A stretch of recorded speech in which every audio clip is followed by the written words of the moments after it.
The tension between Russia and Ukraine has once again reached boiling point. This is because a series of drone attacks on Russian targets have sparked a dramatic response from President Vladimir Putin. Ukraine has also recently hinted at launching a major counteroffensive this spring, aimed at liberating the entire country from the grip of Russian occupation. We'll discuss the latest developments and what they mean regarding the invasion of Ukraine. The situation between Russia and Ukraine is becoming more intense, as Russia has reported several incidents involving drone attacks by Ukraine. In recent days, Russia has reported several incidents involving drones allegedly targeting civilian infrastructure. The first incident occurred in the Moscow region, where a drone crashed near the town of Gubastovo. The Russian government has also claimed that the drone was likely targeting civilian infrastructure. This is part of a broader attempt by Ukraine to launch attacks on Russia. The report from Russia identified the drone that fell near Gubastovo as a small Ukrainian-made reconnaissance drone capable of carrying about 20 kilograms of explosives and has a range of autonomous flight of up to 800 kilometers. There have been no reports of injuries or damage as a result of the incident. The second incident happened on the northeastern Black Sea coast, where the Ukrainian army was accused of attempting to target civilian infrastructure with 2 drones. However, the Russian armed forces' radio-electronic warfare units neutralized the drones. In a third incident, a Ukrainian drone was reportedly shot down in the Bryansk region of Russia, which borders Ukraine. The governor of the Bryansk region, Alexander Bogomaz, confirmed that there were no casualties or damage from the incident. Imagine a scene straight out of an action movie. Drones whizzing through the air, explosions, and a race against time to protect civilian infrastructure. That's exactly what happened in Russia on Tuesday. The Russian Defense Ministry revealed that their anti-drone jamming systems saved the day, as they managed to divert one drone from its intended target in Tuapse and caused another one to crash in Adigir. It's almost something out of an action movie, but this is real life. These attacks show Russia's vulnerability to such threats and suggest that its air defense may have been breached. President Vladimir Putin has demanded tighter border protection with Ukraine to prevent any further attacks. It's not just about the physical damage caused by these drones. Some officials in Russia believe that the attacks are part of Ukraine's efforts to rally its public. This fuels tensions amidst the ongoing battle for control of the country's eastern industrial heartland, the Donbas. At the same time, the Ukrainian government has denied any involvement in the drone attacks, instead accusing Russia of using the situation to justify further aggression. These incidents come amid rising tensions between Russia and Ukraine, with each side accusing the other of aggression. Russia has been accused of amassing troops near the Ukrainian border, while Ukraine has alleged Russia of backing separatists in eastern Ukraine. Russia and President Vladimir Putin reacted immediately to the attack.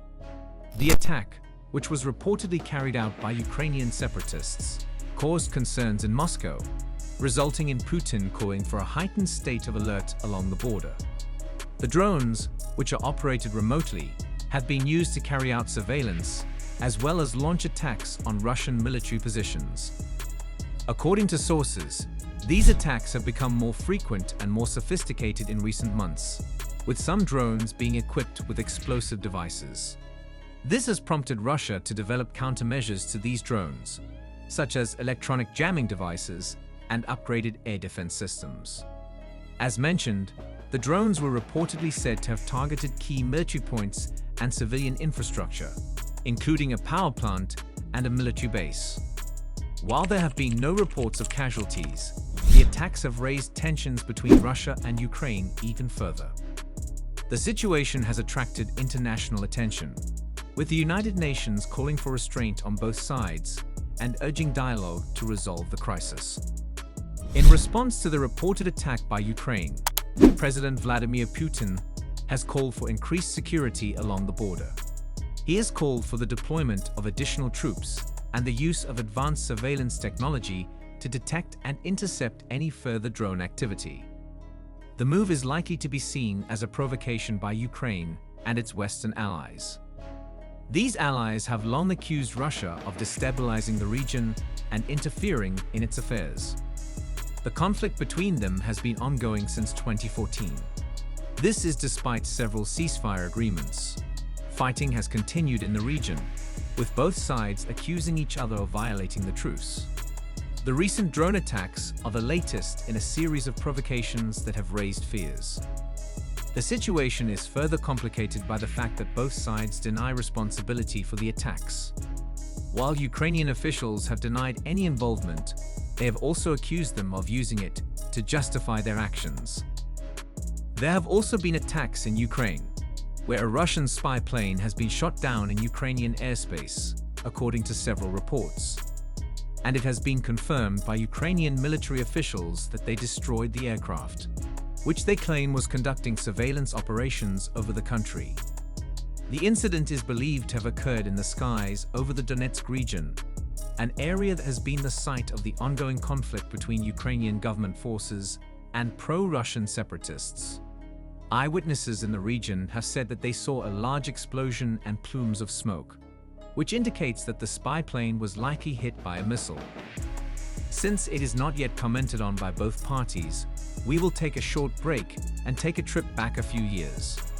Russia has a history of violating Ukrainian airspace, most notably when a Malaysian Airlines passenger plane was shot down in 2014, killing everybody on board. Western countries blamed pro-Russian separatists for that attack, which allegedly used a Russian-made missile system. It remains to be seen how Russia will react after Ukraine shot down the Russian spy plane. Will it spark a wider conflict between them? What will be the repercussions of this incident? Let us know in the comments below. Despite recently reported attacks from both sides, the tension surrounding the conflict continues to rise. The Ukrainian military is now considering a major counteroffensive in the spring. Vadim Skibitsky, deputy head of Ukrainian military intelligence, told the German newspaper Berliner Morgenpost that the counteroffensive could include striking airfields and depots of rockets and artillery systems inside Russia. Skibitsky said the aim of the offensive is to liberate the entire country and push out the approximately 370,000 Russian soldiers fighting across Ukraine. The Ukrainian military's statements about the anticipated spring counteroffensive come after top defense officials were preparing for a major push to change the dynamic of the war. Russia's mass forces are attempting to capture Bakhmut in Donetsk Oblast after months of intense siege along the eastern front. Ukraine said recently that its striking distance had increased. The military claimed that the area around the city of Mariupol, which was once considered completely unreachable, is now within range. Drone strikes targeting Engels Air Base in western Russia in December signaled Ukraine's increased willingness to strike behind Russian lines. Ukraine's increased willingness to hit behind Russian lines, as mentioned earlier, has angered the Russian government by reportedly attacking the Moscow region with drones. Ukraine's President Volodymyr Zelensky has also vowed to liberate Crimea, which was illegally annexed by Russia in 2014. The Ukrainian president said, "This is our land, our people, our history. By returning Crimea, we will restore peace." They are getting support from the United States, which condemned Russia's purported annexation of the peninsula, stressing that it does not and cannot recognize the annexation. In the northern part of Donetsk, there have been aggressive attacks in the Bakhmut area. The ongoing fighting has been fierce, with Russia launching 11 airstrikes and 17 rocket attacks against Ukraine over the past day. Ukrainian forces are still defending the city, despite a scarcity of ammunition.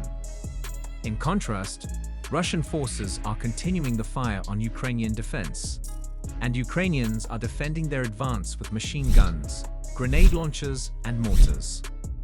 It has been reported that the Russians are concentrating their attacks on Bakhmut in small groups composed of about 10 people. These Russian assault groups have also suffered heavy losses. Russian infantry units have recently launched a series of attacks on Ukrainian positions near the town of Kremlin and the village of Bilohorivka. This village was previously occupied by Russians, but has since been liberated by Ukrainian forces. In the wake of recent drone attacks on Russian soil, tensions between Russia and Ukraine have reached new heights. While Russia has claimed the drones were targeting civilian infrastructure, Ukraine has ruled out any involvement in the attacks. The situation has led to rising concerns about further aggression, with both sides accusing each other of violating the ceasefire. The international community has called for restraint and dialogue to resolve the crisis. As the conflict continues, the question remains, what will it take for a lasting peace to be achieved? The war is at an all-time high regarding its tensions, and the recent drone attacks and subsequent response from both sides have raised concerns about the potential for further violence and instability. Ultimately, the people of Ukraine and Russia are the ones who suffer the most from this ongoing conflict. It's time for leaders on both sides to put the needs of their citizens first and find a way to end the violence once and for all. Thank you for watching, and make sure to hit that subscribe button to not miss any exciting content regarding the war.